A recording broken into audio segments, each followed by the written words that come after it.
Hi hello వేస్ welcome to Shanmukha రుచులండి. మేము నిన్నటి రెసిపీలో ఉల్లికారం రెసిపీ పెట్టాము. అందరూ కూడా చూసి తప్పకుండా ట్రై చేయండి. మా పూర్తి వీడియో కావాలని కూడా కింద వీడియో లింక్ కొడితేనే ఫస్ట్ వీడియో అదే ఉంటుంది. అందరూ కూడా చూసి తప్పకుండా ట్రై చేయండి. మా వీడియో కనుక కొత్తగా చూస్తున్న వాళ్ళు, ఫస్ట్ టైం చూస్తున్న వాళ్ళైతే మా ఛానల్ని సబ్స్క్రైబ్ చేసుకోండి. మేము పెట్టే వీడియోస్ మీకు ఎప్పటికప్పుడు నోటిఫికేషన్స్ వస్తూ ఉంటాయి. టేస్టీగా ఉండి ఉల్లి కారము దోశల్లోకి, సర్వపిండికి, జొన్న రొట్టెకి చాలా చాలా టేస్టీగా ఉంటుంది.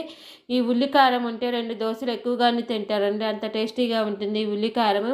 మీకేమైనా కొత్త వీడియోస్ కావాలనుకుంటే కింద కామెంట్ బాక్స్లో అడగండి, మేము చేసి పెడతాము. అది స్వీట్ కావచ్చు, హాట్ కావచ్చు, బిర్యానీ రెసిపీస్ కావచ్చు, రైస్ ఐటమ్స్ కావచ్చు, పచ్చళ్ళు కానీ, పొడులు కానీ, సూప్స్ కావచ్చు, ఈవినింగ్ స్నాక్స్ కావచ్చు, స్పెషల్ కర్రీస్ కావచ్చు, ఏ రెసిపీ అయినా సరే కింద కామెంట్ బాక్స్లో అడిగితే మేము చేసి పెడతాము. మా వీడియో మీకు నచ్చినట్టయితే లైక్ చేయండి, షేర్ చేయండి, సబ్స్క్రైబ్ చేసుకోండి. Thank you for watching.